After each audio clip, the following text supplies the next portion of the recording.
O tapa veio tão rápido que eu não tive tempo de reagir. Meus óculos voaram e se espatifaram no chão do elegante salão, enquanto 130 convidados assistiam em silêncio absoluto. Minha bochecha ardia, mas a dor no peito era muito pior. A Julieta, minha nora, tinha acabado de me dar um tapa em plena festa de casamento dela, porque eu me neguei a entregar as chaves do meu apartamento. É para você aprender a não ser tão egoísta, Aurora. A Julieta gritou na frente de todos. Uma mulher da sua idade não precisa de tanto espaço. O silêncio que se seguiu foi ensurdecedor. Ninguém se mexeu para me ajudar, enquanto eu me abaixava, trêmula, para pegar os cacos dos meus óculos. Alguns convidados viraram o rosto, constrangidos. Outros murmuravam entre si, mas ninguém, absolutamente ninguém, se atreveu a defender a pobre e velha sogra que acabara de ser publicamente humilhada. Meu filho, o Diego, permaneceu imóvel, com o olhar fixo no chão, como se eu fosse invisível. Você não é mais bem-vinda aqui, a Julieta continuou, ajeitando seu vestido de noiva impecável. Eu e o Diego precisamos de privacidade para começar a nossa nova vida. Seu apartamento seria perfeito para nós, enquanto não compramos algo melhor. As palavras dela destilavam puro veneno. Há meses eu vinha aguentando seus comentários desrespeitosos sobre minhas roupas surradas, meu carro velho, minha vida simples. Mas isso tinha ultrapassado um limite que jamais deveria ter sido tocado. Eu me levantei devagar, sentindo como todos os olhares se cravavam em mim como facas afiadas. As lágrimas escorriam pelo meu rosto, mas, por dentro, algo tinha mudado para sempre. Aquele tapa não tinha sido apenas um golpe físico, tinha sido a gota d'água. Durante anos, eu mantive a discrição, vivendo com humildade e simplicidade. Eu guardava segredos que ninguém, nem mesmo meu próprio filho, conhecia. As lembranças dos últimos meses começaram a invadir minha mente enquanto eu caminhava lentamente em direção à saída. Lembrei de quando a Julieta veio pela primeira vez ao meu apartamento, há 2 anos. A cara de desilusão dela foi evidente quando ela viu minha casa modesta, meus móveis velhos, minha cozinha pequena. Sério, é aqui que a mãe do Diego mora? Ela tinha perguntado a ele, em um tom de voz alto o suficiente para eu ouvir. A partir daquele momento, cada visita tinha sido uma tortura silenciosa. Aurora, você deveria se mudar para um lugar menor, ela me disse há 3 meses, durante um jantar de família. Na sua idade, você não consegue mais cuidar de um apartamento tão grande. Além disso, o Diego e eu estamos pensando em ter filhos em breve. Vamos precisar de mais espaço. O sorriso falso dela não enganava ninguém, exceto meu filho, que parecia um boneco toda vez que ela falava. Era como se ele tivesse perdido a própria personalidade desde que eles começaram a namorar. As humilhações tinham crescido gradualmente. Primeiro foram os comentários sobre minhas roupas. Aurora, não tem algo mais moderno para vestir? Depois, sobre meu carro. Esse carro já está muito velho. É perigoso você dirigir isso. Em seguida, sobre meu trabalho de meio período na floricultura. Não entendo por que uma mulher da sua idade ainda trabalha em vez de descansar. Cada frase era uma pequena adaga envenenada que se cravava na minha autoestima. Meu nome é Aurora Ribeiro, tenho 68 anos e durante toda a minha vida fui uma mulher que preferia a discrição à ostentação. Trabalho em uma pequena floricultura 3 dias por semana. Dirijo um carro de 10 anos. Compro minhas roupas em lojas de departamento. Para o mundo exterior, especialmente para a Julieta, eu sou apenas uma viúva de classe média que vive com o suficiente. Mas essa é exatamente a imagem que cultivei cuidadosamente por décadas. O que nenhuma daquelas pessoas que me olhavam com pena sabia é que minha vida tinha sido completamente diferente antes de eu ficar viúva. Meu marido, o Roberto, não tinha sido o funcionário de escritório que todos pensavam. Nós tomamos a decisão consciente de viver de forma modesta, de manter nossas verdadeiras posses em segredo, de proteger nossa privacidade familiar de uma maneira que, agora eu entendia, tinha sido profética. Enquanto eu saía do salão de festas, as conversas dos convidados me seguiram como uma nuvem tóxica. Coitadinha, parece tão frágil, sussurrava a tia da Julieta. A noiva tem razão, essa mulher não consegue mais cuidar de si mesma, acrescentava o primo do Diego. Ela deveria estar em uma casa de repouso, não morando sozinha, comentava outro convidado com falsa compaixão. Cada palavra era como ácido escorrendo sobre feridas abertas. A temperatura do ar-condicionado do salão contrastava fortemente com o calor sufocante que eu sentia no peito. Minhas mãos tremeram enquanto eu procurava meu celular na minha bolsa preta e gasta. Uma bolsa que eu usava há 5 anos. Não porque eu não pudesse comprar uma nova, mas porque eu tinha aprendido a valorizar a funcionalidade em vez das aparências. Algo que claramente minha nora nunca entenderia. Eu disquei o número que conhecia de cor, um número que não usava há mais de um ano porque, ingenuamente, eu esperava que nunca fosse necessário.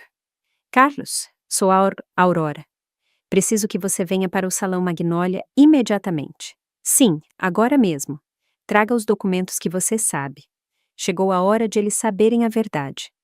Minha voz tremia, mas havia uma firmeza nela que eu não sentia há muito tempo. A senhora tem certeza, dona Aurora? Perguntou o Carlos, com sua voz profissional, mas preocupada. Uma vez que a gente faça isso, não tem volta. Eu olhei para o salão uma última vez, onde pude ver a Julieta rindo com as amigas, provavelmente contando como ela tinha colocado a sogra inútil em seu lugar. O Diego estava ao lado dela, sorrindo de leve, sem mostrar nenhum pingo de remorso pelo que ele tinha acabado de presenciar. Completamente certa. Eu respondi. 30 minutos, Carlos, não mais. Eu desliguei o telefone e caminhei em direção ao meu carro com passos decididos. Pela primeira vez em anos, eu ia deixar cair a máscara que eu tinha usado para proteger minha família. Pela primeira vez, eles iriam conhecer a verdadeira Aurora Ribeiro. E quando isso acontecesse, quando a realidade batesse em seus mundos perfeitos e falsos, eles entenderiam o verdadeiro significado da palavra arrependimento. O estacionamento estava tranquilo, iluminado pelos postes de luz que projetavam sombras longas entre os carros. Eu me sentei no meu sedã velho e esperei 30 minutos para que a vida deles mudasse para sempre. 30 minutos para que eles descobrissem que tinham cometido o maior erro de suas vidas, ao humilhar a mulher que, em segredo, tinha cuidado deles mais do que eles jamais poderiam imaginar. Enquanto eu esperava no meu carro, as lembranças de como eu tinha chegado a esse momento começaram a invadir minha mente como uma avalanche imparável. Tudo tinha começado há exatamente 2 anos e meio, quando o Diego chegou ao meu apartamento com aquele sorriso nervoso que eu conhecia tão bem desde que ele era criança. Mãe, quero te apresentar uma pessoa muito especial, ele tinha me dito. E lá estava ela, a Julieta, com o cabelo perfeitamente arrumado, as roupas de marca e aquele sorriso que não chegava aos olhos. Desde o primeiro momento, eu soube que algo não se encaixava. A forma como ela olhou para meu apartamento, avaliando cada canto com um desdém mal disfarçado, me disse tudo o que eu precisava saber sobre as intenções dela. Que aconchegante! Ela tinha murmurado enquanto observava meus móveis de segunda mão e minhas cortinas desbotadas pelo sol. O tom dela sugeria o contrário. O Diego, completamente cego pelo que ele achava que era amor, não notou a condescendência na voz dela. Aquele primeiro jantar tinha sido um desastre silencioso. A Julieta mal tocou na comida que eu tinha preparado com tanto carinho, alegando que estava cuidando da forma. Quando eu perguntei sobre a família dela, ela me respondeu com evasivas, mas não antes de me perguntar sobre minha situação financeira com uma curiosidade que eu achei alarmante. E como você se vira com a pensão de viúva, Aurora? Deve ser difícil se manter com tão pouco dinheiro. Ela disse com uma falsa preocupação. O que a Julieta não sabia é que eu estava observando-a tanto quanto ela a mim. Durante os meses seguintes, comecei a notar padrões que me deixaram em alerta.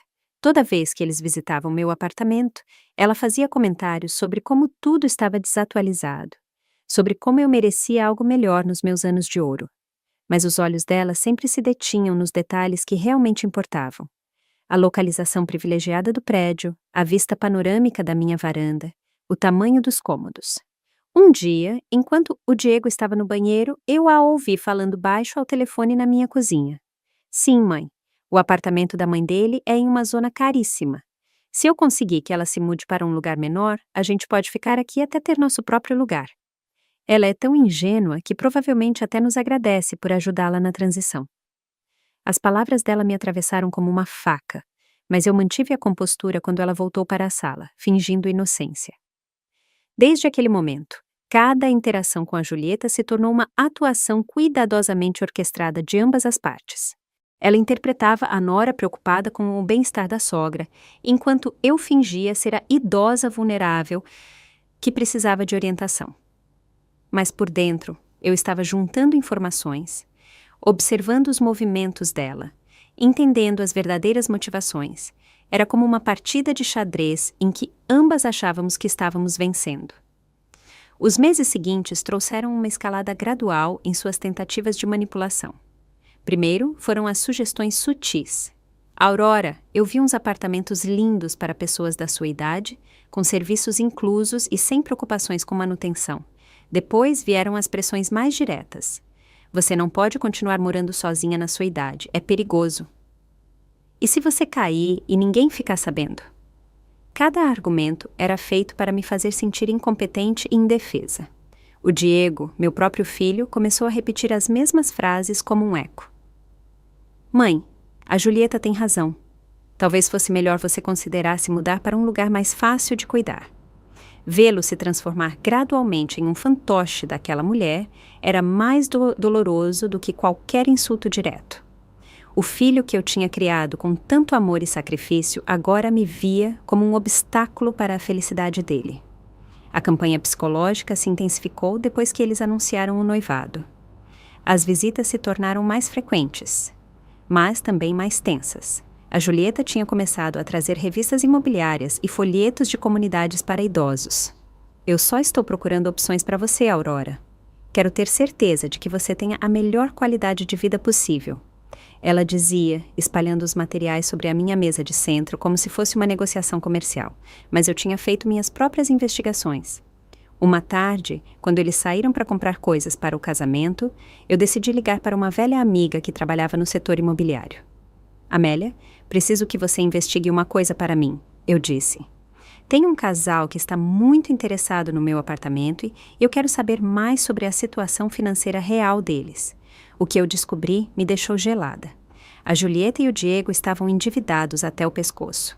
O casamento que eles estavam planejando custava mais de R$150 mil, financiado completamente com cartões de crédito e empréstimos pessoais. O apartamento que eles alugavam estava prestes a ser despejado por falta de pagamento. Os carros de luxo que eles dirigiam eram financiados com pagamentos que eles não conseguiam cobrir. O estilo de vida deles era uma fachada construída sobre dívidas que os estavam sufocando. Tudo começou a fazer sentido. A pressa para casar, a insistência para que eu me mudasse, os comentários constantes sobre minha vulnerabilidade econômica. Não era amor o que tinha unido esse casal, era a necessidade desesperada de encontrar uma solução para seus problemas financeiros. E meu apartamento, localizado em uma das zonas mais nobres da cidade, era a tábua de salvação deles. A revelação me atingiu como um tapa na alma. Meu filho, o menino que eu tinha criado com valores de honestidade e trabalho duro, tinha escolhido o caminho fácil da manipulação e do engano. Ele tinha permitido que uma mulher ambiciosa o convencesse a ver a própria mãe como um recurso a ser explorado, em vez de uma pessoa para amar e respeitar. Durante as semanas que antecederam o casamento, as tentativas dele se tornaram mais agressivas. Aurora, você não pode continuar sendo tão egoísta, a Julieta me disse apenas 3 dias antes da cerimônia. O Diego e eu sacrificamos muito por esse casamento. O mínimo que você pode fazer é nos ajudar com a moradia. As palavras dela já não tinham nem mesmo a máscara da preocupação fingida. Era uma exigência direta disfarçada de favor de família. Naquela noite, eu tomei uma decisão que mudaria tudo. Eu liguei para o Carlos, meu assessor financeiro, e o único homem em quem eu tinha confiado completamente desde a morte do meu marido. Carlos, preciso preparar alguns documentos. É possível que em breve eu tenha que revelar informações que mantive em segredo por anos. A voz dele ficou séria imediatamente. Dona Aurora, a senhora tem certeza de que é o momento certo? Uma vez que essa informação for pública, não dá para voltar atrás. Ele me alertou com a sabedoria de alguém que tinha cuidado dos meus assuntos por mais de uma década. As consequências poderiam ser devastadoras para as relações familiares, mas eu já tinha tomado minha decisão. A família que eu tinha tentado proteger com meu silêncio tinha escolhido me trair. E agora, sentada no meu carro no estacionamento do salão, esperando o Carlos chegar com os documentos que mudariam tudo, eu me dei conta de que tinha chegado a hora da verdade. Mais 25 minutos e a Julieta, o Diego e todos aqueles convidados que tinham me olhado com pena descobririam quem realmente era a Aurora Ribeiro. Mais 25 minutos e os mundos perfeitos deles, construídos sobre mentiras e ambição, iriam desabar como castelos de areia. A brisa da noite movia as folhas das árvores ao redor do estacionamento, criando sombras dançantes sob as luzes. Era estranhamente poético que, em uma noite tão bonita, tantas ilusões estivessem prestes a morrer para sempre. 20 minutos tinham se passado desde minha ligação para o Carlos, e cada segundo parecia uma eternidade. Do meu carro, eu podia ver as luzes douradas do salão, ouvir a música alegre e as risadas que saíam pelas janelas abertas. Era surreal pensar que em poucos minutos aquela celebração se tornaria um pesadelo para os protagonistas. Eu fechei os olhos e deixei que as lembranças mais dolorosas dos últimos meses invadissem minha mente. Eu precisava lembrar exatamente por que eu tinha chegado a esse ponto sem volta. A maior humilhação tinha acontecido apenas 2 semanas antes do casamento, durante o que a Julieta tinha chamado de reunião importante de família. Ela tinha vindo ao meu apartamento acompanhada não só do Diego, mas também dos pais dela. Uma emboscada perfeitamente planejada. Aurora, queremos falar com você sobre seu futuro. A mãe da Julieta, uma mulher altiva que me olhava como se eu fosse um inseto irritante, começou. A gente acha que já é hora de você tomar decisões responsáveis sobre sua vida, continuou o pai da Julieta, um homem corpulento que tinha percorrido meu apartamento com os olhos de um avaliador de imóveis. Na sua idade, morar sozinha em um lugar tão grande não é apenas desnecessário, mas perigoso. E se você tiver uma emergência médica e ninguém ficar sabendo por dias? As palavras deles estavam ensaiadas, perfeitas demais para serem espontâneas. O Diego permaneceu em silêncio durante toda a conversa, concordando ocasionalmente como um fantoche bem treinado. Vê-lo ali, sentado ao lado daquela família que me tratava como um estorvo, foi como ver o filho que eu tinha criado morrer. Mãe! Ele finalmente disse, com uma voz que eu já não reconhecia. Eles têm razão. Eu e a Julieta estivemos conversando e achamos que seria melhor para todos se você se mudasse para um lugar mais apropriado para a sua idade. Apropriado para minha idade? Eu repeti, sentindo como a raiva começava a borbulhar dentro de mim. E quem decide o que é apropriado para mim? Vocês? A mãe da Julieta trocou um olhar cúmplice com o marido, como se minhas palavras confirmassem algo que eles já tinham discutido previamente. Aurora, a gente entende que isso pode ser difícil de aceitar, mas você precisa pensar no que é melhor para o Diego e a Julieta. O que é melhor para eles? Eu murmurei, começando a entender a verdadeira dimensão da conspiração que tinha sido tramada pelas minhas costas. E, eu suponho, meu apartamento seria perfeito para eles começarem a vida de casados, não é? O silêncio constrangedor que se seguiu à minha pergunta foi toda a resposta de que eu precisei. Eles tinham planejado cada detalhe daquela conversa, cada argumento, cada pressão psicológica. A Julieta tomou o controle naquele momento, usando todo o seu arsenal de manipulação emocional. Aurora, não se trata só do apartamento, se trata do seu bem-estar. A gente tem pesquisado e encontramos uma residência maravilhosa para pessoas da sua idade. Tem serviços médicos 24 horas por dia, atividades sociais, refeições preparadas. Você poderia fazer amigos com pessoas que entendem pelo que você está passando. O sorriso falso dela me dava náuseas. Pelo que eu estou passando? Eu perguntei, fingindo confusão. E o que exatamente você acha que eu estou passando, Julieta? Ela olhou para o Diego, procurando apoio, antes de responder. Bom, a solidão, a incerteza financeira, o medo de não conseguir cuidar de si mesma. É normal na sua idade, Aurora. Você não precisa se envergonhar de precisar de ajuda. A audácia daquela mulher de 28 anos me dizendo o que era normal na minha idade me deixou sem palavras por um momento. Mas então eu vi algo nos olhos dela que me gelou o sangue. a certeza absoluta de que ela tinha direito à minha vida, à minha casa, às minhas decisões. Para ela, eu já não era uma pessoa com autonomia, mas sim um obstáculo que deveria ser removido com a menor resistência possível. A gente fez as contas, continuou o pai da Julieta, tirando uma pasta que eles claramente tinham preparado com antecedência. O custo da residência seria de aproximadamente R$ 10.000 por mês. Com a venda do seu apartamento, você teria dinheiro suficiente para cobrir isso por muitos anos, e ainda sobraria algo para ajudar o Diego e a Julieta com os gastos iniciais do casamento. Ali estava a verdade nua e crua. Não se tratava do meu bem-estar ou da minha segurança, se tratava de dinheiro. Se tratava de converter minha casa em dinheiro para financiar o estilo de vida insustentável deles. E se eu me negar? Eu perguntei, embora já soubesse a resposta. Aurora, o Diego disse com uma voz que soava ensaiada. A gente espera que não seja necessário chegar a medidas mais drásticas, mas se sua saúde mental se deteriorar a ponto de você não conseguir tomar decisões racionais... A ameaça implícita era clara como água. Se eu não cooperasse voluntariamente, eles buscariam formas legais de me declarar incompetente.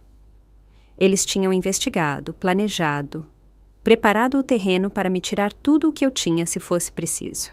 O filho, que eu tinha criado com tanto amor, estava sentado ali, permitindo que estranhos ameaçassem a própria mãe. Naquela noite, depois que eles foram embora com minha recusa categórica, eu chorei pela primeira vez em anos. Não por tristeza, mas pela morte definitiva das ilusões que eu tinha mantido sobre a minha família. Eu liguei para o Carlos imediatamente. Preciso que você investigue uma coisa urgente, eu disse, entre lágrimas. Eu quero saber exatamente qual é a situação financeira real do meu filho e da noiva dele. Tudo. Dívidas, rendimentos, compromissos, tudo. Os resultados daquela investigação tinham sido devastadores. O Diego ganhava R$ 15.000 por ano como gerente de vendas, mas tinha dívidas de mais de R$ 80.000 em cartões de crédito. A Julieta trabalhava de meio período como consultora de imagem, ganhando talvez R$ 6.000 por ano, mas gastava como se tivesse um salário de executiva. Juntos, eles deviam mais de R$ 120.000, sem contar os empréstimos que tinham feito para o casamento. O apartamento que alugavam por R$ 4.000 mensais estava com 3 meses de aluguel atrasado. Os carros que eles dirigiam tinham financiamentos que representavam 60% da renda combinada deles. O cartão de crédito principal estava no limite, e eles tinham começado a usar adiantamentos em dinheiro para pagar outras dívidas. Eles estavam em queda livre financeira, e meu apartamento era a única esperança de salvação deles. Mas havia algo mais no relatório do Carlos que tinha me partido o coração completamente. Durante os últimos 6 meses, o Diego tinha ligado regularmente para bancos e seguradoras, perguntando sobre empréstimos contra a propriedade da mãe idosa dele. Ele tinha pesquisado sobre procedimentos legais para obter poderes financeiros sobre pessoas mais velhas. Meu próprio filho tinha planejado me despojar sistematicamente por meses. A informação mais dolorosa tinha chegado no final do relatório. Segundo um detetive particular que o Carlos tinha contratado, a Julieta tinha dito às amigas dela que tinha se sacrificado ao se comprometer com um homem mais velho e menos atraente, porque a mãe dele tinha bens valiosos e não teria herdeiros concorrentes. Para ela, casar com o Diego não era amor. Era um investimento estratégico no meu patrimônio. Aquela revelação tinha sido a gota d'água. Por semanas, eu tinha considerado simplesmente revelar a eles minha verdadeira situação financeira, pensando que talvez o choque os fizesse reconsiderar o comportamento deles. Mas depois de ler aquele relatório, eu entendi que não se tratava de dinheiro ou desespero. Se tratava de uma ambição pura e calculada que tinha corrompido meu filho a ponto de torná-lo irreconhecível. Os dias que antecederam o casamento tinham sido uma tortura. Cada ligação do Diego era uma nova pressão para que eu reconsiderasse minha posição. Cada visita da Julieta incluía comentários venenosos sobre a minha teimosia e o meu egoísmo. Eles tinham começado a me tratar como se eu já fosse uma idosa senil, cujas opiniões não importavam. Na noite anterior ao casamento, o Diego tinha feito a última tentativa dele. Mãe, amanhã é o dia mais importante da minha vida. Por favor, não estrague isso sendo difícil. A Julieta só quer o melhor para todos nós. As palavras dele tinham sido a confirmação final de que eu tinha perdido meu filho para sempre. O homem que se casaria no dia seguinte já não era o menino que eu tinha criado com tanto amor e sacrifício. E agora, sentada no meu carro esperando o Carlos, eu me dava conta de que tudo tinha levado a esse momento inevitável. Não se tratava de vingança ou crueldade, se tratava de justiça.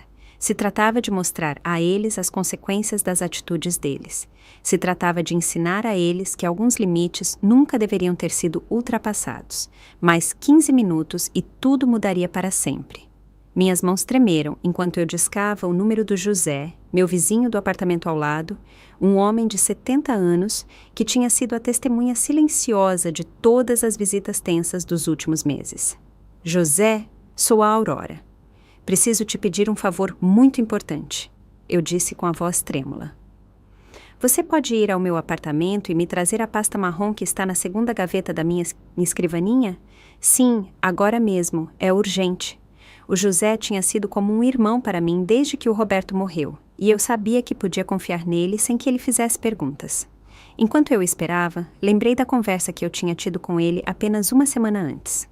Ele tinha presenciado da varanda dele a Julieta chegar com um avaliador de imóveis sem me avisar. Aurora, aquela moça trouxe um homem com uma maleta que estava medindo seu apartamento por fora. Ele tinha me contado com uma preocupação evidente na voz dele. Quando eles me viram, foram embora rápido.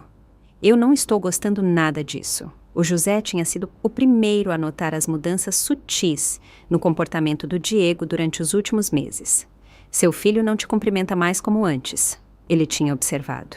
Antes ele ficava conversando comigo quando vinha te visitar. Agora ele entra e sai correndo como se tivesse vergonha de alguma coisa. As palavras dele tinham confirmado o que meu coração já sabia. Eu tinha perdido meu filho muito antes do tapa daquela noite. A pasta que eu tinha pedido ao José continha documentos que ninguém na minha família tinha visto. Certificados bancários, títulos de propriedade, registros de investimentos que o Roberto e eu tínhamos mantido em segredo por décadas. Documentos que provavam que a viúva pobre, que vivia de uma pensão modesta, era, na verdade, uma mulher com bens suficientes para mudar vidas com uma única decisão.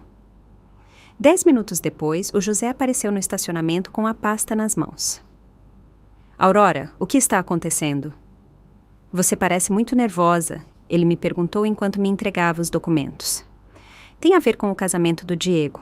Eu expliquei brevemente o que tinha acontecido no salão e vi o rosto dele se endurecer com cada detalhe.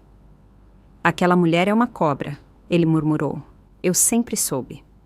José, daqui a alguns minutos, um homem chamado Carlos vai chegar. Quando você ouvir, diga que eu estou aqui esperando por ele. Eu pedi. E, José, depois de hoje, muitas coisas vão mudar. Eu quero que você saiba que você sempre foi como uma família para mim. Os olhos dele se encheram de lágrimas enquanto ele concordava. Você também é uma família para mim, Aurora. Faça o que tiver que fazer. Enquanto o José voltava para o prédio, eu abri a pasta e comecei a rever documentos que não olhava há meses.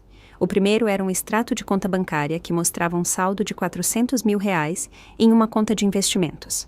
O segundo era o título de propriedade de um edifício de escritórios no centro da cidade que gerava aluguéis mensais de R$50 mil.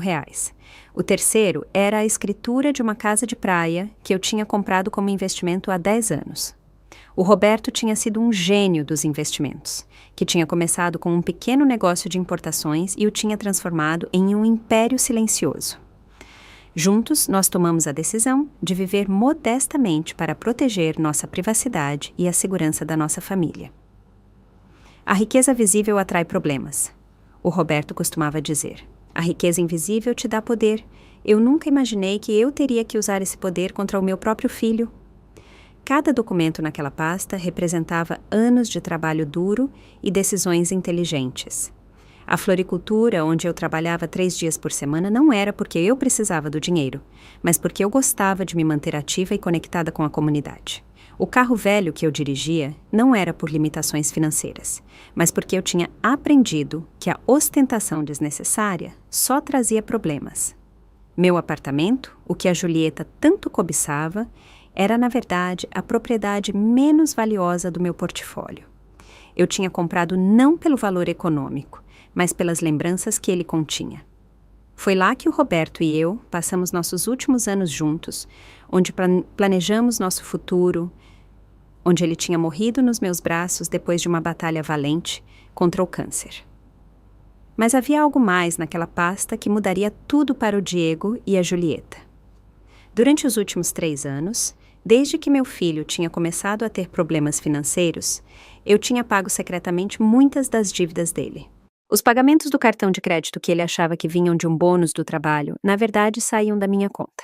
O desconto especial no aluguel que eu tinha negociado com o proprietário do imóvel era dinheiro que eu transferia mensalmente. Sem que o Diego soubesse, eu tinha subsidiado o estilo de vida irresponsável dele por anos.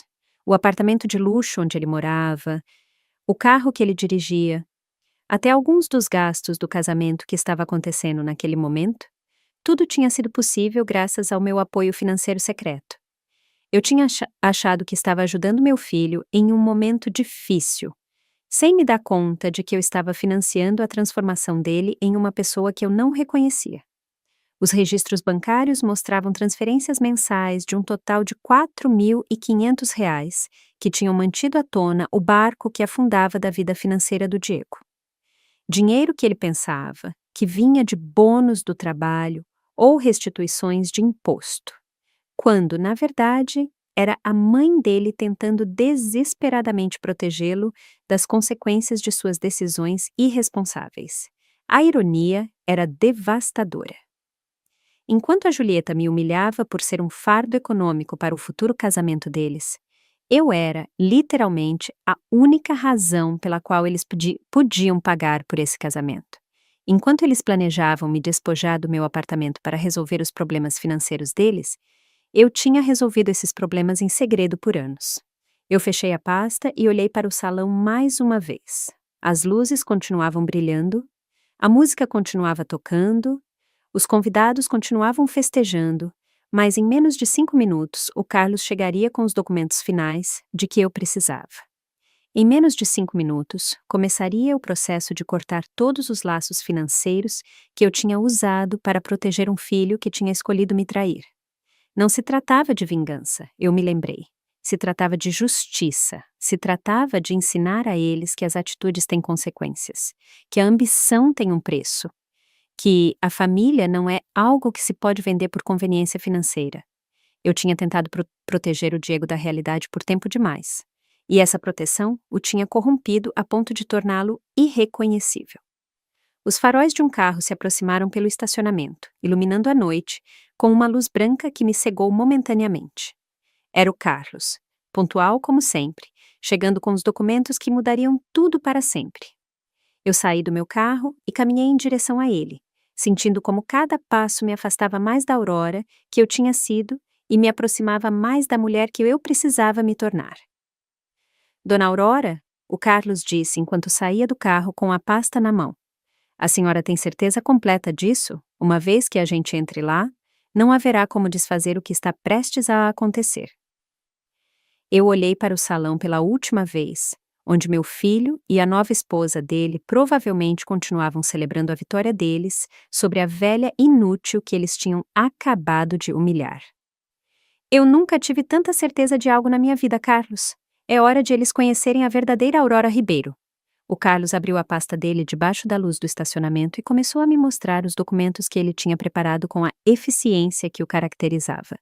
Dona Aurora, aqui está a ordem de suspensão imediata de todas as transferências bancárias que a senhora tem feito em nome do Diego Ribeiro, ele me disse, apontando para o primeiro papel. Também está a notificação de cancelamento do contrato de aluguel, que a senhora tinha garantido de forma confidencial. O proprietário vai receber este documento amanhã pela manhã. Eu peguei os papéis com as mãos trêmulas, mas decididas. Cada documento representava um laço que eu tinha tecido cuidadosamente por anos para proteger meu filho e agora eu estava cortando esses laços um por um. E o pagamento do salão de festas? Eu perguntei, embora já soubesse a resposta. Cancelado, o Carlos confirmou. O depósito que a senhora tinha garantido será retirado ainda hoje à noite. Eles terão até amanhã para encontrar uma forma alternativa de pagamento. A magnitude do que eu estava prestes a fazer me atingiu como uma onda fria. Por 3 anos, eu tinha sido a rede de segurança invisível que tinha mantido a vida do Diego e da Julieta à tona. O apartamento onde eles moravam, o carro que ele dirigia, até o casamento que estava acontecendo naquele momento, tudo tinha sido possível graças ao meu apoio financeiro secreto. E agora, em uma única noite, eu ia retirar todo esse apoio de forma definitiva. Carlos, eu quero que você entenda uma coisa. Eu disse a ele, enquanto assinava cada documento com uma determinação que eu não sentia há anos. Isso não é crueldade nem vingança. Esta é a única forma de eles aprenderem o valor real das coisas. Por tempo demais, eu os protegi das consequências das atitudes deles. E essa proteção os corrompeu a ponto de transformá-los em pessoas que eu não reconheço. Eu entendo perfeitamente, Dona Aurora. O Carlos respondeu com um respeito genuíno na voz dele. Nos meus 30 anos como assessor financeiro, eu vi muitas famílias serem destruídas pela ambição e pela ingratidão. O que a senhora está fazendo exige mais coragem do que a maioria das pessoas tem. As palavras dele me deram a força final de que eu precisava para dar o último passo. Nós caminhamos juntos em direção à entrada do salão e, a cada passo, eu podia sentir meu coração bater mais forte. Não era nervosismo o que eu sentia, era uma mistura estranha de tristeza pelo que eu tinha perdido e de expectativa pelo que eu estava prestes a recuperar. Minha dignidade, meu respeito próprio, meu direito de ser tratada como um ser humano, em vez de como um recurso a ser explorado. A música parou de repente, quando nós entramos no salão. 130 pares de olhos se viraram para nós e eu pude ver a confusão nos rostos dos convidados. Alguns reconheceram o Carlos imediatamente. Afinal, ele tinha cuidado dos assuntos financeiros de várias famílias proeminentes da cidade por décadas. A presença dele em eventos sociais geralmente significava que algo importante estava prestes a acontecer. A Julieta foi a primeira a reagir. "O que você está fazendo aqui, Aurora?" Ela gritou para mim do centro da pista de dança, onde ela tinha posado para fotos com o Diego. "Você já foi embora uma vez. Não foi drama o suficiente para uma noite?" A voz dela carregava aquela arrogância que eu tinha chegado a conhecer tão bem, mas eu pude notar uma nota de nervosismo que não tinha estado ali antes. "Senhoras e senhores", o Carlos disse, com uma voz clara e profissional. "Lamento interromper esta celebração, mas eu tenho assuntos legais urgentes para discutir com o Sr. Diego Ribeiro e a Sra. Julieta Ribeiro." O silêncio que se seguiu foi tão profundo que era possível ouvir o zumbido do ar-condicionado. Alguns convidados começaram a tirar os celulares, sentindo que estavam prestes a presenciar algo extraordinário. O Diego se aproximou lentamente com o rosto pálido e os olhos cheios de confusão. "O que está acontecendo aqui, mãe?" Ele me perguntou com uma voz que já não soava tão segura como quando ele tinha me humilhado minutos antes. "Quem é esse homem e por que ele está falando de assuntos legais?" Eu pude ver como as mãos dele tremeram de leve enquanto ele ajeitava a gravata. Um gesto nervoso que ele tinha desde a infância. "Diego", eu disse com uma voz mais firme do que eu tinha soado em meses. "Este é o Carlos Santos, meu assessor financeiro e legal. Ele veio te entregar alguns documentos que eu acho que você vai achar muito esclarecedores."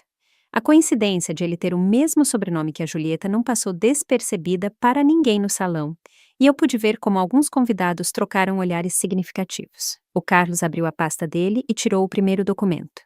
"Senhor Diego Ribeiro, por meio desta, nós o notificamos que a garantia financeira que a sua mãe tinha dado para o seu contrato de aluguel foi cancelada de forma imediata. O seu proprietário será notificado amanhã pela manhã e você terá 30 dias para encontrar um novo fiador ou deixar o imóvel."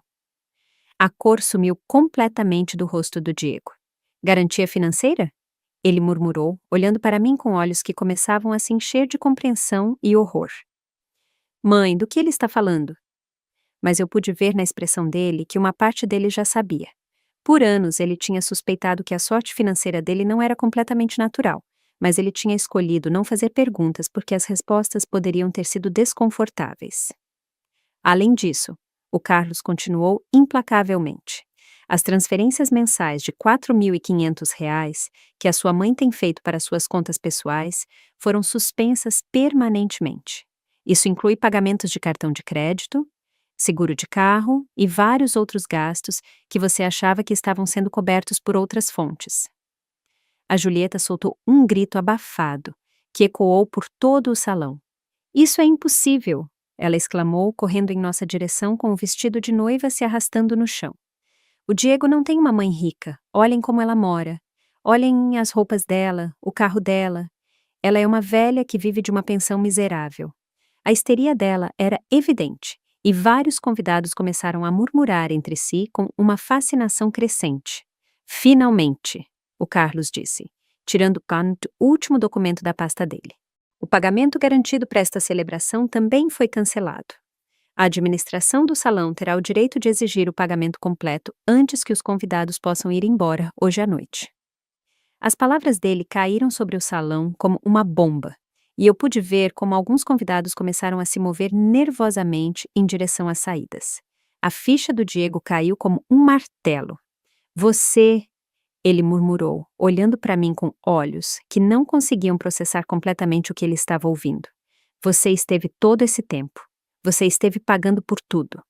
A voz dele falhou na última palavra e por um momento eu voltei a ver o menino pequeno que ele tinha sido, vulnerável e confuso.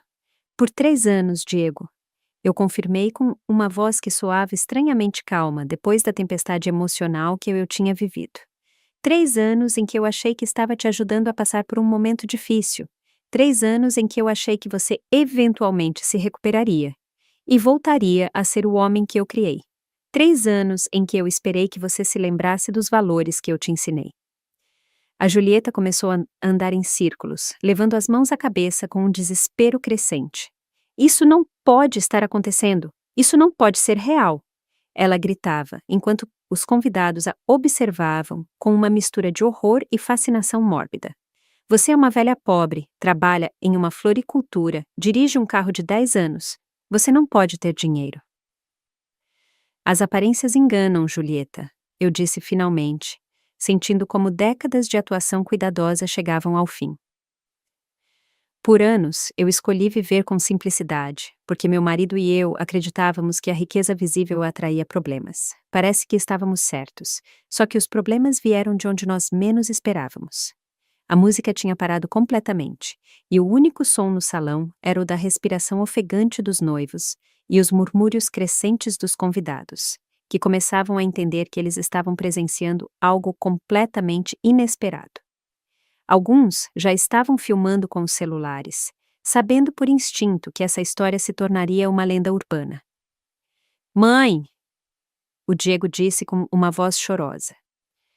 Por favor, tem que ter alguma forma de consertar isso. O casamento, os convidados, tudo. Mas eu pude ver nos olhos dele que ele finalmente estava começando a entender a magnitude do que ele tinha perdido. Não apenas dinheiro ou apoio financeiro. Ele tinha perdido a mãe, a mulher que o tinha amado incondicionalmente por 35 anos. A única forma de consertar isso, Diego, eu respondi, era não ter estragado em primeiro lugar. O silêncio no salão se tornou ensurdecedor. 130 convidados prenderam a respiração enquanto processavam o que eles tinham acabado de ouvir. A Julieta ficou imóvel pela primeira vez em toda a noite, os olhos dela se movendo rapidamente entre o Carlos, os documentos e meu rosto, como se ela estivesse tentando encontrar uma falha na realidade que estava desabando ao redor dela. O Diego simplesmente me olhava com uma expressão que eu nunca vou esquecer, uma mistura de choque, compreensão tardia e horror absoluto. Dona Aurora, o Carlos disse com uma voz alta o suficiente para que todos ouvissem. A senhora gostaria que eu prosseguisse com a leitura dos detalhes financeiros completos? A pergunta dele pairou no ar como se uma espada sobre a cabeça dos noivos. Eu pude ver como vários convidados se aproximaram mais, fascinados pelo drama que estava se desenrolando diante dos olhos deles. Por favor, Carlos, eu respondi com uma serenidade que eu não sabia que eu tinha. Eu acho que todos merecem saber a verdade completa. A Julieta tentou interromper com um grito desesperado, mas o Carlos levantou a mão e continuou com a precisão de um cirurgião realizando uma operação delicada. Durante os últimos 36 meses, o Carlos começou consultando os documentos dele. A senhora Aurora Ribeiro transferiu um total de R$ 160 mil para cobrir os gastos de vida do filho dela, o Diego, e da noiva dele. Isso inclui pagamentos de aluguel de R$ 48 mil, pagamentos de cartão de crédito de R$ 14 mil, seguros de veículos de R$ 18 mil e gastos diversos de R$ 22 mil. Um murmúrio coletivo percorreu o salão. Alguns convidados trocaram olhares de espanto. Outros pegaram calculadoras nos celulares para verificar os números. A mãe da Julieta, que tinha permanecido sentada na mesa principal durante toda a briga, se levantou lentamente com o rosto completamente pálido. Além disso, o Carlos continuou implacavelmente. A senhora Ribeiro garantiu pessoalmente o custo total desta celebração, incluindo o salão, a comida, a música, as flores e o serviço de fotografia, por um valor de R$ 63 mil. Dinheiro que, como eu mencionei anteriormente, não está mais disponível para cobrir esses gastos. A Julieta finalmente achou a voz dela, mas o que saiu foi mais um uivo do que palavras coerentes. Isso é impossível! É mentira!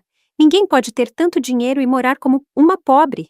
Ela se virou para os convidados como se estivesse buscando apoio, mas encontrou apenas rostos fascinados e alguns claramente se divertindo com o desespero dela. Minha querida Julieta, eu disse com uma calma que contrastava dramaticamente com a histeria dela. Você acabou de aprender uma lição muito valiosa sobre julgar as pessoas pelas aparências. Por anos, eu escolhi viver com simplicidade porque meu marido Roberto e eu valorizávamos a privacidade acima da ostentação.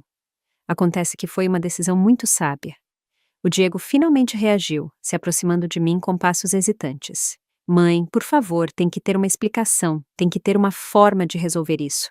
Você não pode destruir a minha vida assim. A voz dele falhou na última palavra e, por um momento, eu senti uma pontada de dor maternal que quase me fez hesitar. Destruir a sua vida, Diego? Eu repeti, sentindo como a raiva começava a borbulhar dentro de mim de novo. Eu estou destruindo a sua vida? Não foi sua esposa que me deu um tapa na frente de 130 pessoas? Não foi você que ficou parado sem dizer uma palavra enquanto eles me humilhavam? Não foram vocês que planejaram me despojar da minha casa? A verdade das minhas palavras ecoou no salão como sinos de igreja. Vários convidados concordaram, lembrando-se claramente da cena que tinha começado todo aquele drama. Alguns até tinham vídeos nos celulares do tapa que a Julieta tinha me dado, evidência digital da crueldade que tinha desencadeado esta revelação. Mas isso foi diferente, o Diego murmurou, embora a voz dele não tivesse convicção. A gente não sabia, a gente não entendia, a gente achou que você realmente precisava de ajuda. As desculpas dele soavam patéticas, mesmo para ele mesmo, e eu pude ver como alguns convidados trocavam olhares de desprezo. Não sabiam? Eu perguntei. Minha voz subiu pela primeira vez em toda a noite. Não sabiam que vocês estavam planejando uma emboscada de família para me pressionar a vender a minha casa? Não sabiam que vocês tinham trazido um avaliador de imóveis sem o meu conhecimento?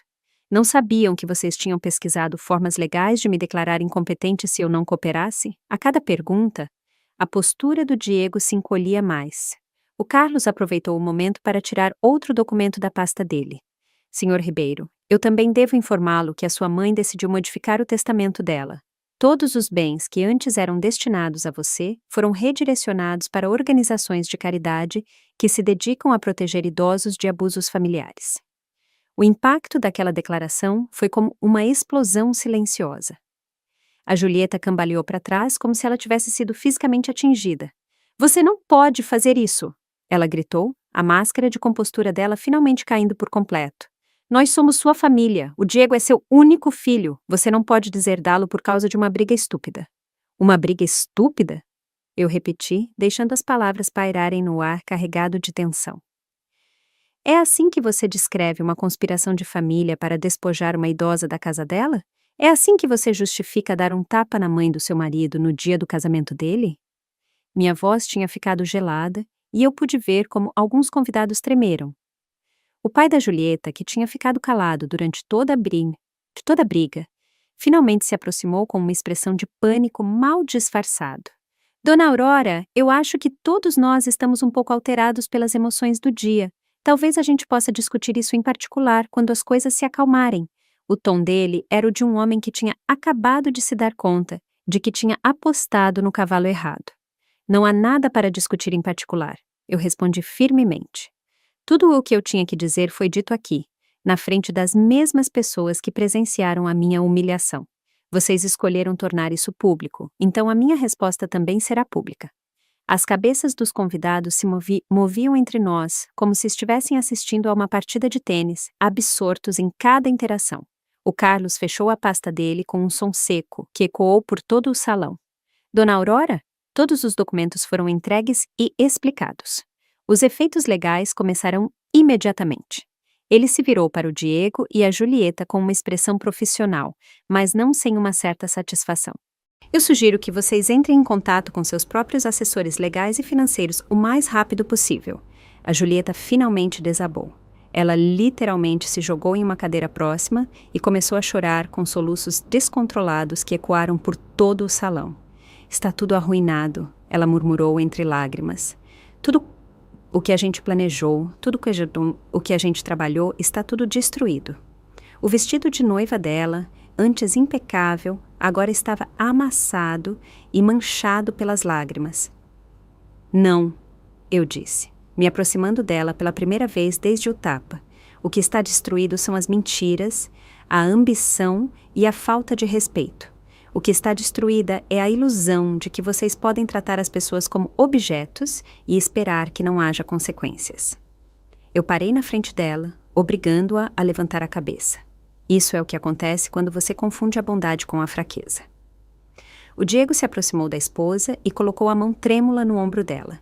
Julieta, a gente tem que dar um jeito nisso. Tem que ter algo que a gente possa fazer. Mas mesmo enquanto ele falava, eu pude ver nos olhos dele que ele sabia que era tarde demais. Algumas pontes, uma vez queimadas, não podem ser reconstruídas. Tem uma forma de consertar isso, Diego, eu disse, olhando diretamente nos olhos dele pela primeira vez em meses sem sentir dor. Vocês podem aprender com isso, podem crescer a partir disso, podem se tornar as pessoas que eu esperava que vocês fossem antes que a ambição os corrompesse. Minha voz suavizou de leve, porque apesar de tudo, ele ainda era meu filho. Mas esse crescimento vocês terão que fazer sem o meu apoio financeiro, sem o meu apartamento e sem a minha herança. Vocês terão que fazer do jeito difícil, como todo mundo faz. O salão permaneceu em silêncio absoluto, cada pessoa presente sabendo que eles estavam presenciando o final definitivo de uma relação familiar. O Carlos e eu fomos em direção à saída, deixando para trás um salão cheio de convidados chocados e um casal de recém-casados cujo mundo perfeito tinha desabado em menos de 30 minutos. Enquanto o Carlos e eu caminhávamos em direção à saída, o silêncio atrás de nós foi interrompido por uma voz que eu não esperava ouvir. Espera, Aurora! Era a Luísa, a irmã mais nova do Diego, que tinha ficado sentada em uma mesa no fundo durante toda a briga. Ela correu em nossa direção com lágrimas nos olhos e uma expressão de horror absoluto no rosto dela. Tia Aurora, a Luísa disse com a voz trêmula. Eu não sabia nada disso. Eu juro que o Diego nunca me contou o que eles estavam planejando contra você. A Luísa sempre tinha sido minha sobrinha favorita, uma jovem de 29 anos que trabalhava como professora e que tinha mantido uma relação próxima comigo mesmo depois que o Diego se distanciou. Se eu soubesse o que eles iam fazer com você, eu teria tentado impedi-los. Eu parei e olhei para ela, vendo nos olhos dela a mesma honestidade que eu tinha conhecido desde que ela era uma criança. Eu sei, Luísa, eu disse suavemente, colocando a mão no rosto dela. Você sempre foi diferente. Você nunca viu as pessoas como oportunidades ou recursos para explorar.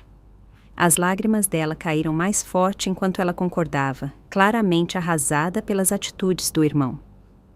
Mas por que você nunca nos contou sobre o dinheiro? A Luísa perguntou com uma confusão genuína.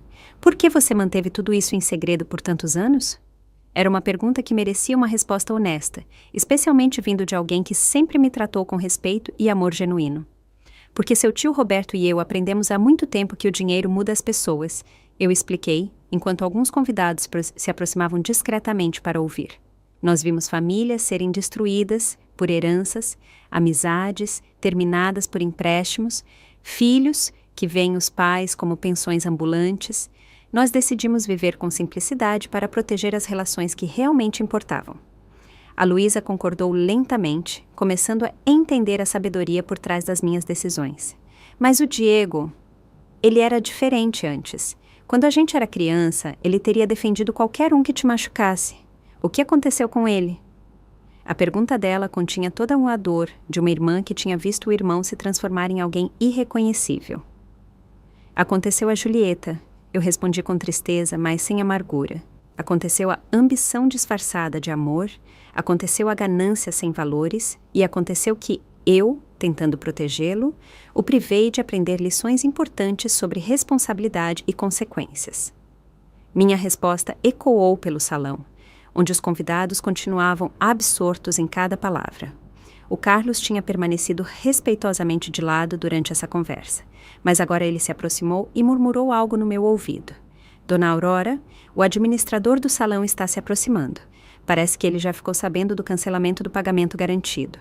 E, de fato, eu pude ver um homem corpulento de terno caminhando em nossa direção com vários papéis nas mãos e uma expressão muito séria. Dona Aurora, o administrador disse com uma voz tensa. Eu acabei de receber uma notificação de cancelamento de pagamento que é altamente irregular. O contrato para esta celebração está garantido até amanhã pela manhã. Você pode me explicar o que está acontecendo aqui? A presença dele adicionou uma nova camada de realidade imediata à crise que eu tinha acabado de desencadear. Senhor Moreira, eu respondi, lembrando do nome dele das conversas que nós tivemos quando eu organizei secretamente o pagamento do casamento. A garantia financeira que eu dei para esta celebração foi revogada devido a circunstâncias extraordinárias que vieram à tona hoje à noite. Eu apontei para o Diego e a Julieta, que permaneciam no centro do salão como estátuas de desespero. Entendo, o Moreira disse, olhando a cena com a experiência de alguém que tinha cuidado de eventos sociais por décadas. E quem será responsável pelo pagamento agora? O total pendente é de R$53 mil, incluindo o salão, a comida, a música, as flores e o serviço de fotografia. A voz dele era profissional, mas firme, deixando claro que alguém teria que resolver esse problema imediatamente. O Diego finalmente reagiu, se aproximando de nós com passos hesitantes. Senhor Moreira, deve haver algum mal-entendido. Minha mãe... Ela não pode simplesmente cancelar o pagamento assim. Nós somos família. Isso pode ser resolvido. A voz dele tinha um desespero que eu nunca tinha ouvido antes. O desespero de um homem que finalmente entendia a magnitude da situação dele. Jovem, o Moreira disse com a paciência forçada de um profissional. A garantia financeira foi dada pela Dona Aurora de forma pessoal e privada. Ela tem o direito legal de retirar essa garantia a qualquer momento. Agora eu preciso que alguém me dê uma forma alternativa de pagamento imediatamente, ou eu serei forçado a suspender o evento. A Julieta se aproximou, cambaleando. O vestido de noiva dela, agora completamente desarrumado, e a maquiagem escorrida pelas lágrimas. Você não pode fazer isso, ela gritou para o Moreira. É o nosso dia de casamento. Você não pode arruinar o nosso dia de casamento por problemas de dinheiro. A histeria dela era evidente e vários convidados começaram a murmurar entre si com um constrangimento crescente. Senhora, o Moreira respondeu com uma firmeza crescente. Eu não estou arruinando nada, eu só estou seguindo os termos contratuais que vocês assinaram. Se vocês não conseguirem dar um pagamento alternativo imediatamente, eu terei que pedir para todos os convidados irem embora e suspender todos os serviços. O ultimato dele caiu sobre o salão como uma sentença final.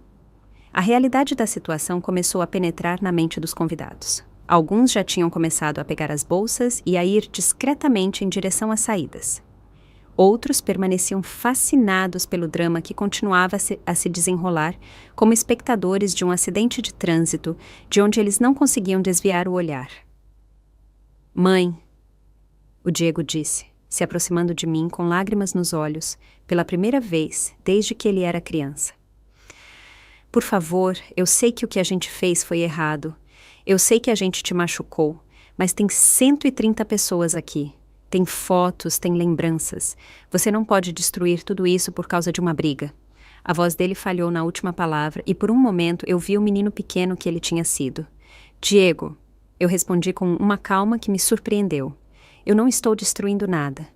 Vocês destruíram isso quando escolheram a ambição em vez do amor, quando escolheram a manipulação em vez da honestidade, quando escolheram me humilhar publicamente em vez de me tratar com o respeito que eu merecia como sua mãe. Cada palavra foi como uma facada, mas eram palavras que precisavam ser ditas. Mas o que a gente vai fazer?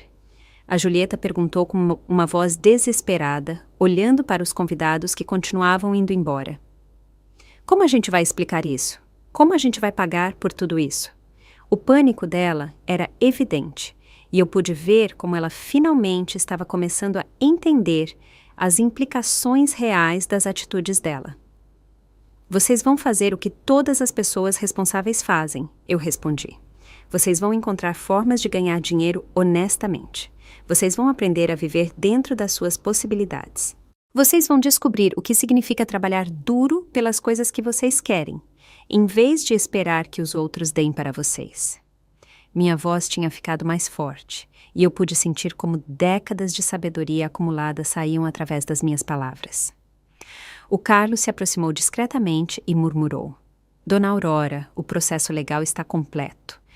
Todos os documentos foram entregues e explicados. Não tem mais nada que a gente possa fazer aqui. A mensagem dele era clara, era hora de ir embora, de deixar que o Diego e a Julieta enfrentassem as consequências das decisões deles sem a minha presença como distração. A Luísa se aproximou mais uma vez e me abraçou forte. Tia Aurora, eu quero que você saiba que você sempre terá meu respeito e meu amor, não importa o que aconteça com o Diego. As palavras dela foram como um bálsamo para o meu coração ferido, lembrando-me de que nem toda a família tinha sido corrompida pela ambição. E você sempre terá os meus, Luísa. Eu respondi, retribuindo o abraço. Lembre-se desta noite, quando você tomar decisões importantes na sua vida. Lembre-se que o caráter é definido não pelo que a gente tem, mas por como a gente trata as pessoas que a gente ama. As lágrimas dela molharam meu ombro enquanto ela concordava, entendendo completamente a lição que estava se desenrolando diante dos olhos dela. O Moreira se aproximou de novo, desta vez com mais urgência. Senhores, eu preciso de uma solução imediata. Eu tenho outros compromissos hoje à noite e não posso manter a equipe aqui indefinidamente sem garantia de pagamento. A paciência profissional dele finalmente estava se esgotando, adicionando pressão adicional a uma situação já desesperada. Vocês têm o meu número de telefone, eu disse ao Diego e à Julieta pela última vez. Quando vocês estiverem prontos para ter uma conversa de verdade sobre respeito, valores e responsabilidade, quando vocês tiverem aprendido o que significa ganhar as coisas por conta própria, quando vocês puderem me olhar nos olhos e me dar um pedido de desculpas genuíno pelo que vocês fizeram comigo hoje à noite, então a gente pode conversar. Mas, para isso, eu acrescentei, olhando diretamente para eles. Vocês primeiro terão que encontrar uma forma de resolver a bagunça que vocês criaram aqui sozinhos. Com aquelas palavras, eu me virei e caminhei em direção à saída com o Carlos, deixando para trás um salão cheio de caos, desespero e a dura realidade das consequências merecidas. 3 dias depois do casamento, meu apartamento tinha se tornado um refúgio de paz que eu não tinha sentido em anos. O José tinha vindo todas as manhãs com café e doces da padaria local, garantindo que eu estava bem depois do que ele chamava de a noite em que a Aurora recuperou a dignidade dela. As visitas dele tinham sido um bálsamo para minha alma, lembrando-me de que eu ainda tinha uma família por escolha que me valorizava pelo que eu realmente era. O telefone tinha tocado sem parar durante esses 3 dias. O Diego tinha ligado 37 vezes, deixando mensagens que foram da raiva inicial para o apelo desesperado. A Julieta tinha enviado 14 mensagens de texto, cada uma mais histérica do que a anterior. Os pais dela tinham aparecido na minha porta 2 vezes, exigindo que eu consertasse a bagunça que eu tinha causado. Mas eu tinha mantido minha posição com uma tranquilidade que surpreendeu até a mim mesma. O Carlos tinha chegado naquela manhã com notícias que, embora esperadas, eram devastadoras na sua abrangência completa. Dona Aurora, ele tinha me dito enquanto bebíamos chá na minha varanda. Eu recebi relatórios de todos os lados. O Diego e a Julieta foram despejados do apartamento deles ontem de manhã. O salão de festas iniciou procedimentos legais para recuperar os R$ 63 mil devidos. Os cartões de crédito deles foram cancelados por falta de pagamento. E onde eles estão morando agora? Eu perguntei, embora uma parte de mim já soubesse a resposta. Com os pais da Julieta, o Carlos respondeu. Parece que é um apartamento de 2 quartos onde já moram 3 pessoas. A situação está tensa, de acordo com as minhas fontes. A expressão dele sugeria que tensa era uma descrição muito conservadora da realidade. Naquela tarde, enquanto eu regava minhas plantas na varanda, eu vi um carro familiar estacionar na frente do prédio. Era a Luísa, mas desta vez ela não estava sozinha. Com ela estava a Amélia, minha antiga amiga do setor imobiliário. E para minha surpresa, o José desceu do banco de trás. Aurora! A Luísa gritou da calçada. A gente precisa conversar com você. Tem coisas que você precisa saber. Quando eles chegaram ao meu apartamento, os rostos deles tinham uma mistura de urgência e preocupação que me deixou em alerta imediatamente.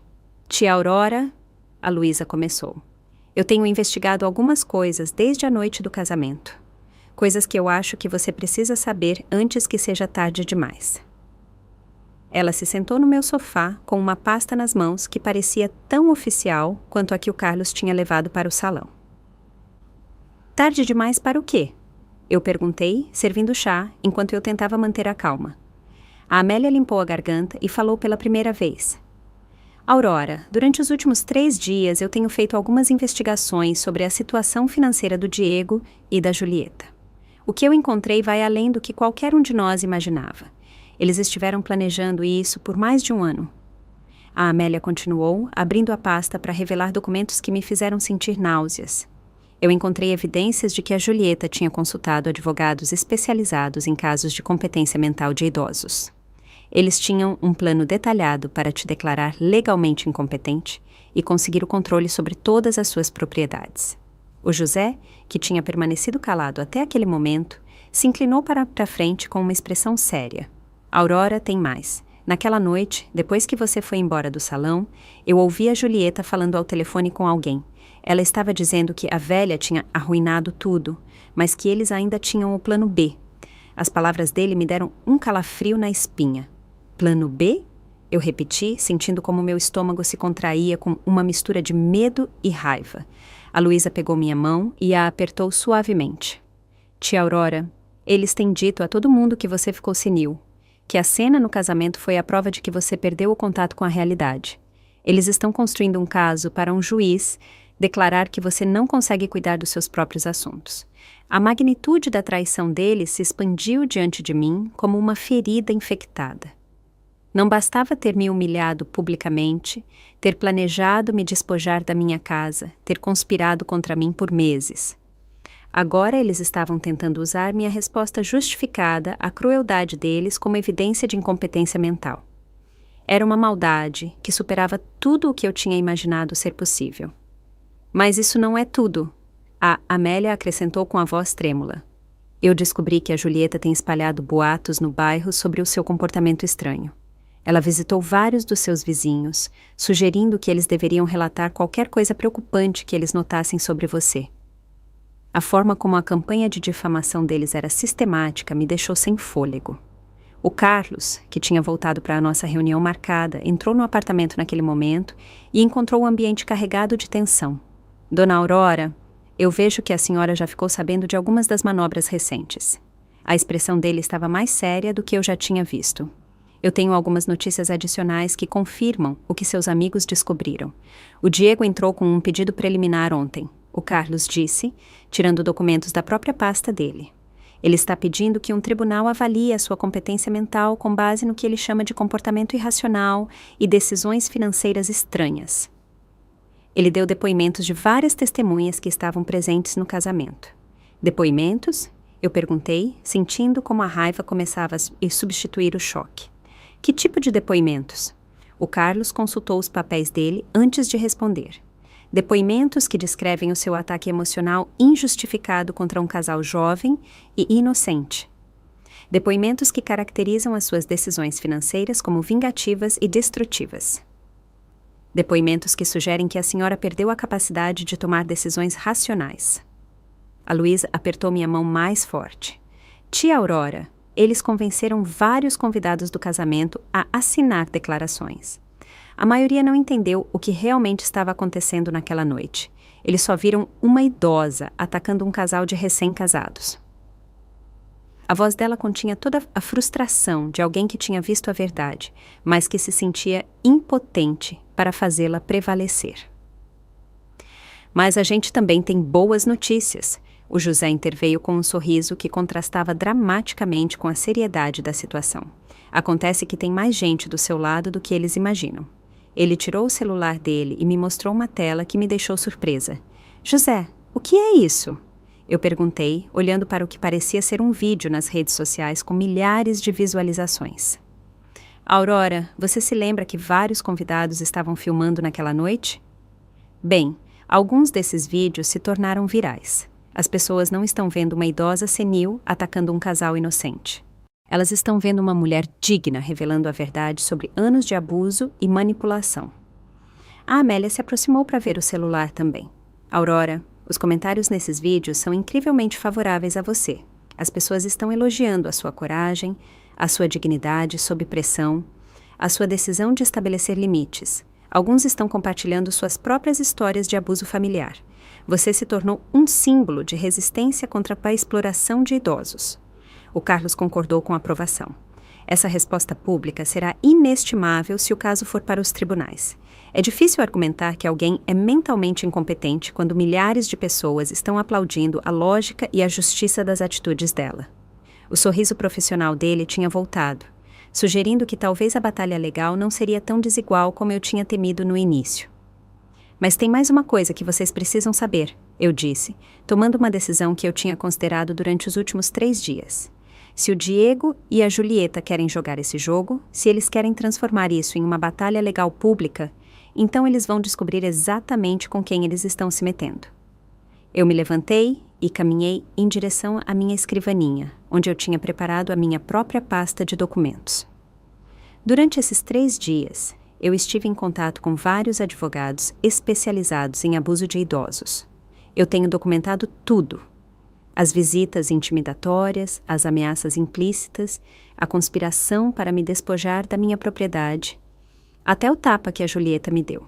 Eu tirei fotos da minha bochecha inchada, tiradas imediatamente depois do casamento. Evidência médica da agressão física. Se eles querem guerra, eu continuei com uma determinação que eu não senti há décadas. Eles terão guerra, mas será uma guerra travada nos meus termos, com os meus recursos e com a verdade do meu lado.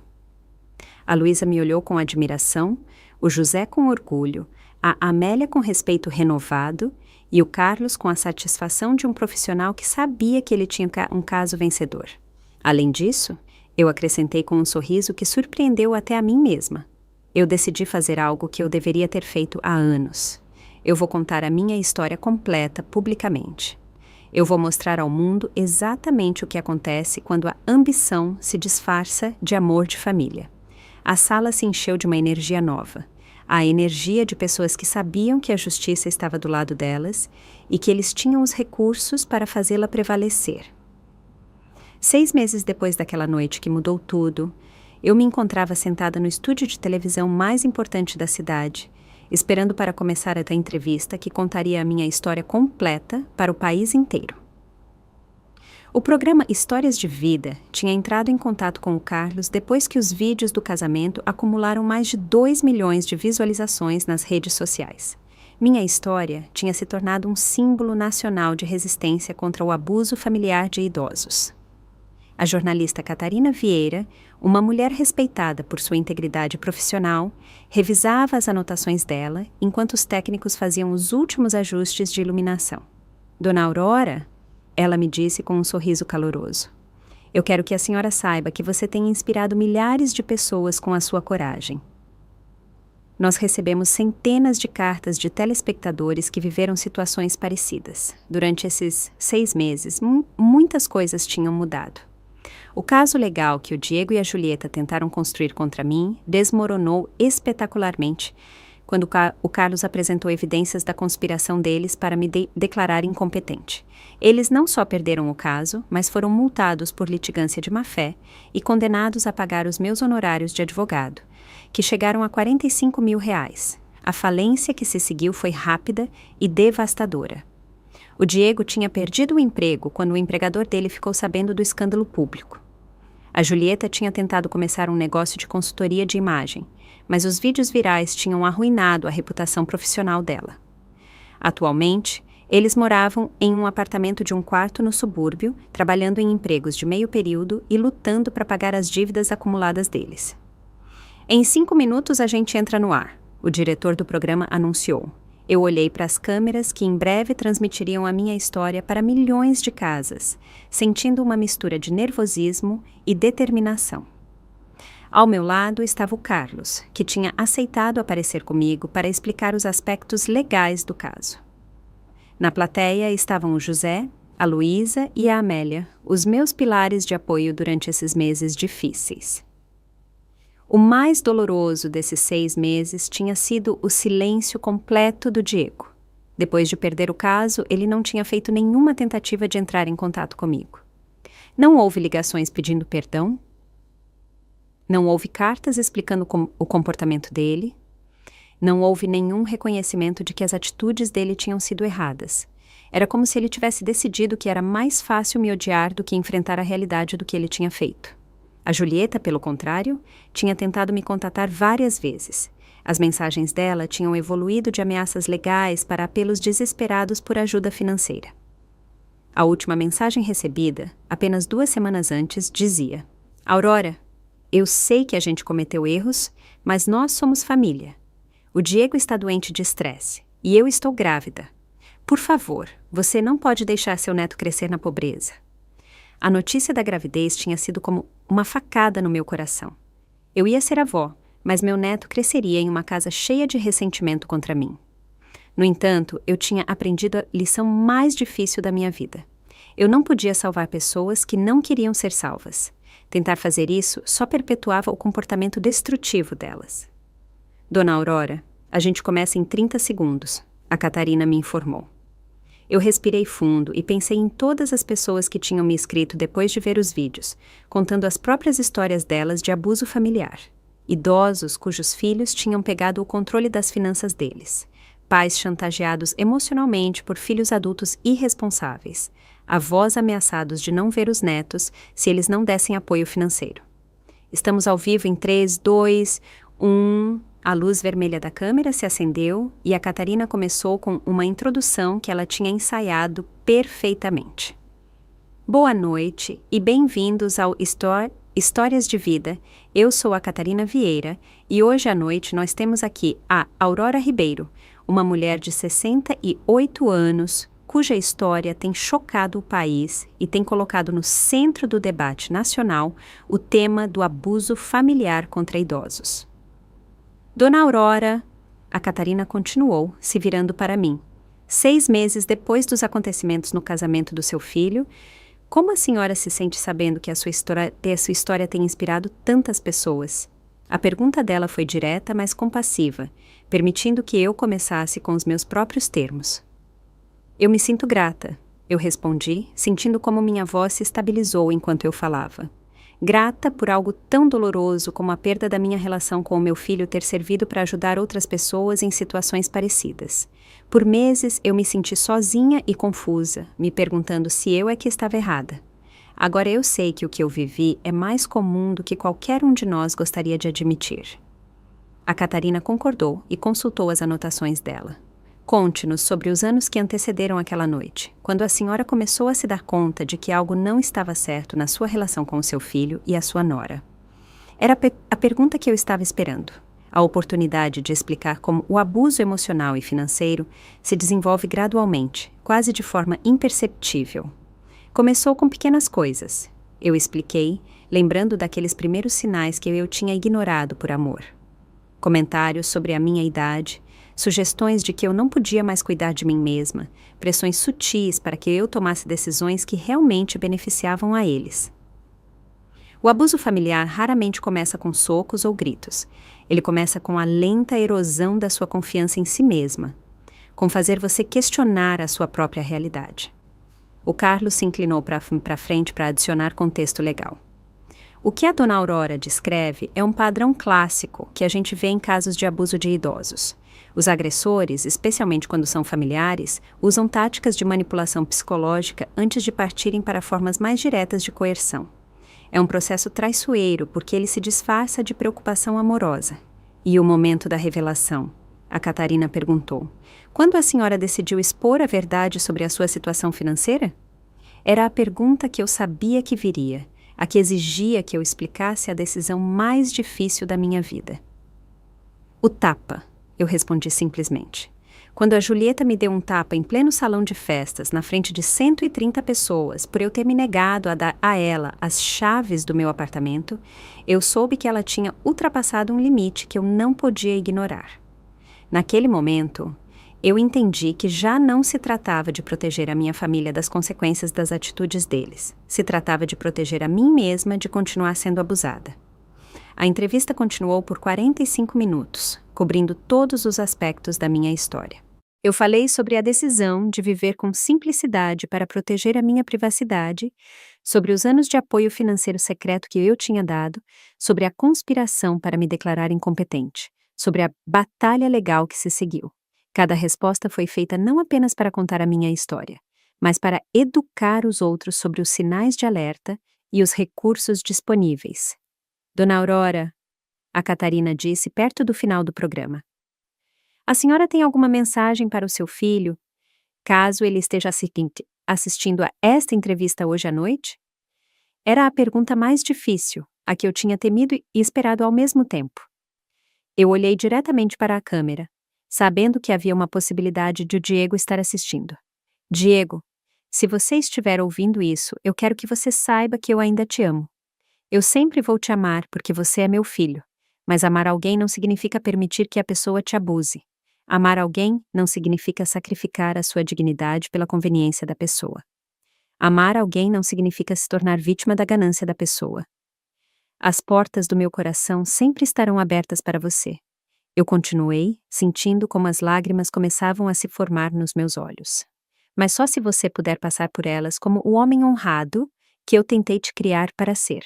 Só se você puder me olhar nos olhos e aceitar a responsabilidade completa pelas suas atitudes. Só se você puder provar que você aprendeu que a família é construída sobre amor e respeito, não sobre oportunismo e manipulação. E para todas as pessoas que estão assistindo a isso e que reconhecem a própria história na minha, eu acrescentei, me dirigindo agora à audiência mais ampla. Eu quero que vocês saibam que vocês têm o direito de ser tratados com dignidade, não importa a sua idade. Vocês têm o direito de tomar as suas próprias decisões sobre o dinheiro de vocês, a casa de vocês, a vida de vocês. Vocês têm o direito de estabelecer limites com familiares que tratam vocês mal e vocês têm o direito de procurar ajuda quando esses limites são violados. Quando as câmeras foram desligadas, o estúdio explodiu em aplausos da equipe de produção. A Catarina me abraçou com lágrimas nos olhos. Aurora, essa foi uma das entrevistas mais poderosas que eu já fiz. Ela vai mudar vidas. O Carlos concordou com orgulho, sabendo que nós tínhamos conseguido algo maior do que vencer um caso legal. Naquela noite, enquanto eu dirigia de volta para o meu apartamento com o José, a Luísa e a Amélia, eu me senti mais em paz do que eu tinha estado em anos. Eu tinha contado a minha história, eu tinha defendido a minha verdade, eu tinha usado a minha dor para ajudar os outros. Não importava o que o futuro trouxesse com o Diego, eu sabia que eu tinha feito a coisa certa. Aurora, a Luísa disse do banco de trás, eu tenho tanto orgulho de você. Você transformou a pior experiência da sua vida em algo que vai proteger milhares de pessoas. As palavras dela ecoaram no meu coração, enquanto nós chegávamos em casa. O apartamento que a Julieta um dia tinha cobiçado agora parecia de novo verdadeiramente como uma casa. Não porque eu tinha vencido uma batalha legal, mas porque eu finalmente tinha aprendido a me valorizar o suficiente para exigir o respeito que eu merecia. Eu tinha descoberto que, às vezes, a única forma de salvar uma relação é estar disposta a perdê-la. E enquanto eu me preparava para dormir naquela noite, eu sabia que eu tinha dado o exemplo mais importante da minha vida: que nunca é tarde demais para se defender, que você nunca é velho demais para exigir dignidade e que o amor verdadeiro às vezes exige as decisões mais difíceis. Minha história tinha terminado, mas a minha vida estava apenas começando de novo. 2 anos se passaram desde aquela noite que dividiu a minha vida em um antes e um depois. Enquanto eu escrevo estas linhas, eu estou sentada na mesma varanda onde eu costumava regar minhas plantas e refletir sobre as humilhações silenciosas que eu achei que eu devia aguentar por amor maternal. Como o mundo parece diferente quando você finalmente encontra a coragem de dar um preço à sua dignidade.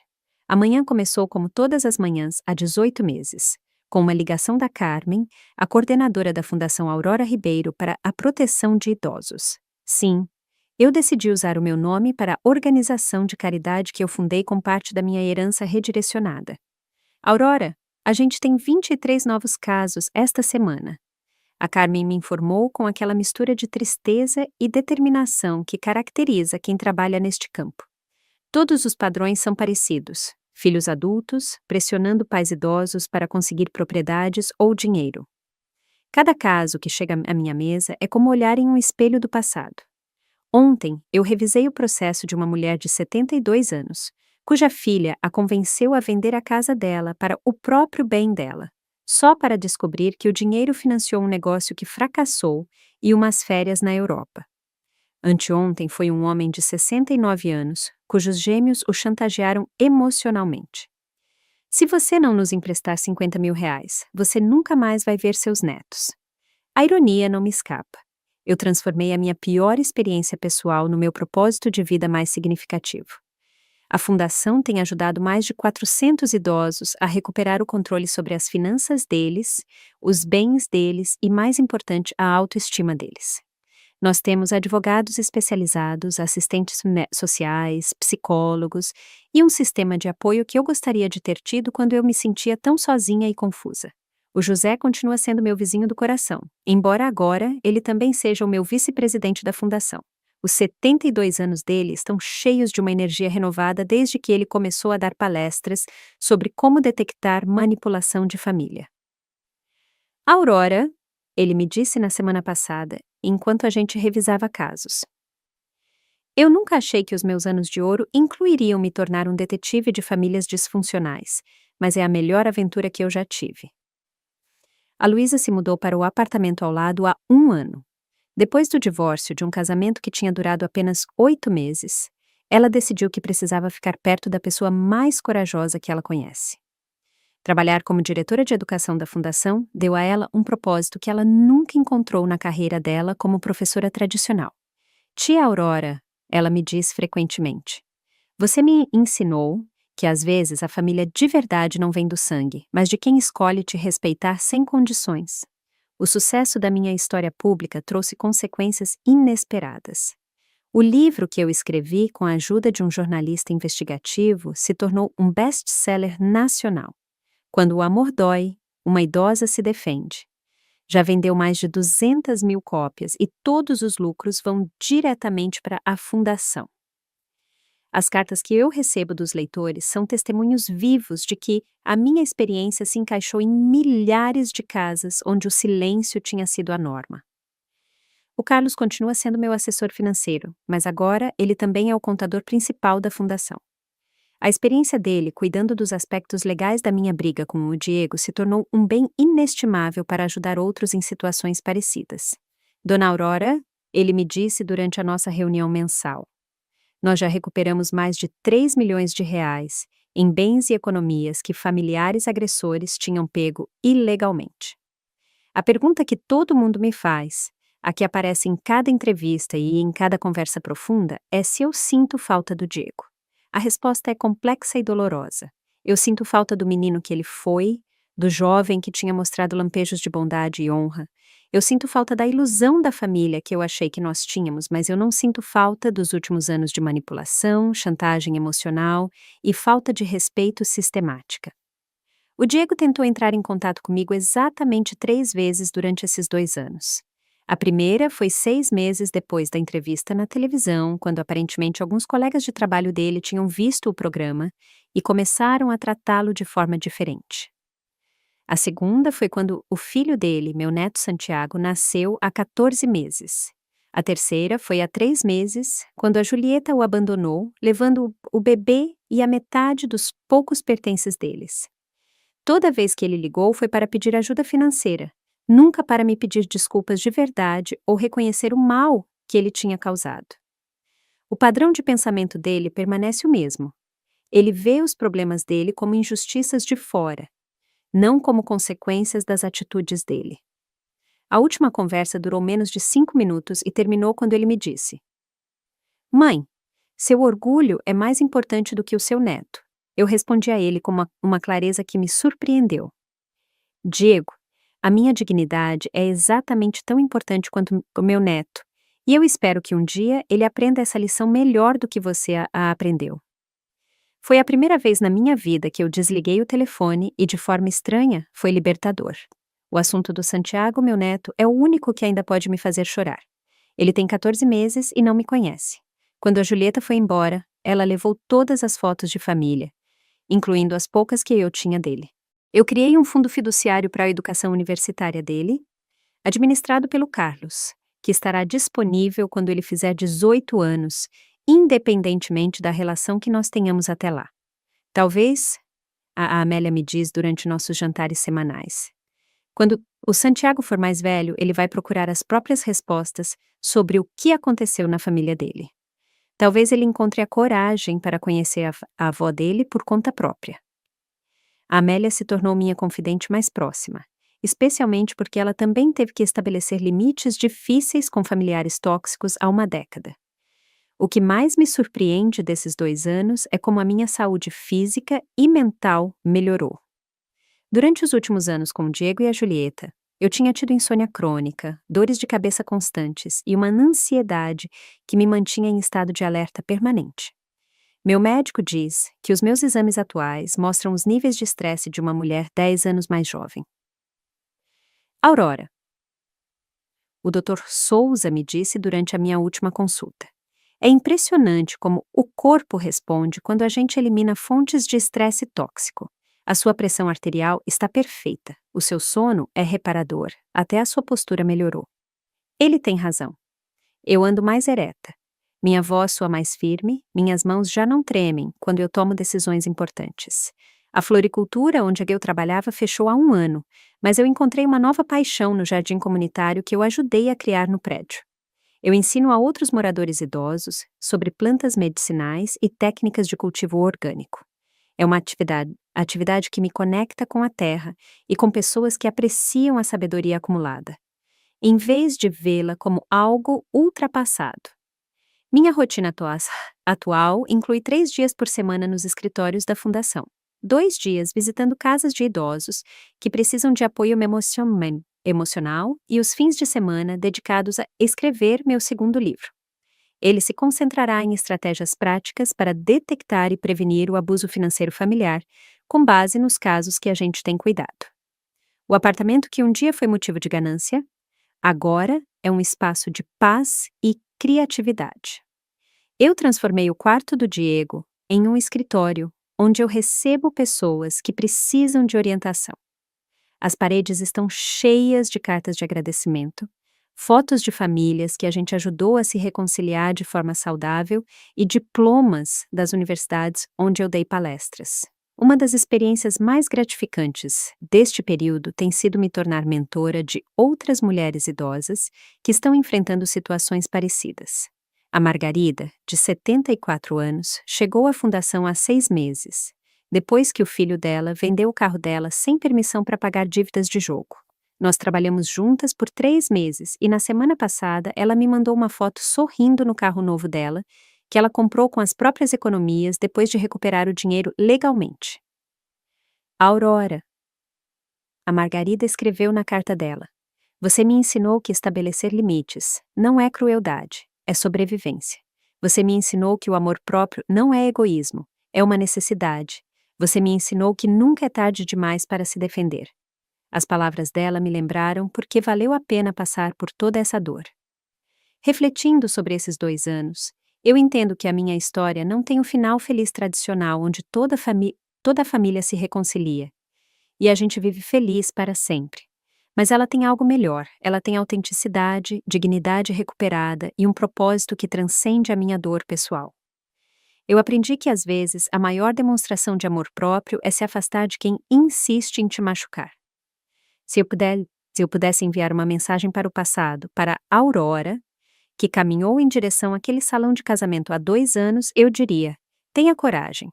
O que está prestes a acontecer será doloroso, mas do outro lado te espera uma vida mais autêntica do que você jamais imaginou ser possível. Te espera a paz que vem de saber que você nunca mais vai permitir que ninguém te trate como se você fosse descartável. Hoje à noite, enquanto eu termino de escrever essas reflexões, eu olho para o futuro com uma esperança renovada.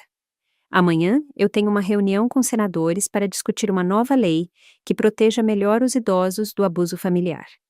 Na próxima semana, eu inauguro o 3º Centro Regional da Fundação. No próximo mês, eu começo uma série de documentários sobre este tema que será transmitida em todo o país. A minha vida aos 70 anos é mais rica, mais significativa e mais autêntica do que ela foi aos 68. Eu aprendi que o final de uma relação tóxica não é uma perda, é uma libertação.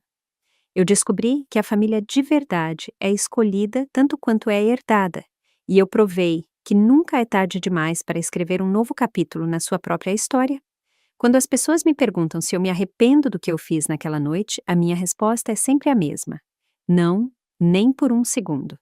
Gostou da minha história? E de qual cidade está ouvindo? Vamos nos encontrar nos comentários. Se você gostou da história, pode me apoiar enviando um super thanks para que eu possa continuar trazendo mais histórias como essa. Já te agradeço muito pelo apoio. Estou esperando seus comentários sobre a história. No vídeo, você pode ver 2 novas histórias de vida que eu recomendo de coração. Tem muito mais no meu canal, não esquece de se inscrever. Até a próxima história de vida, com carinho e respeito.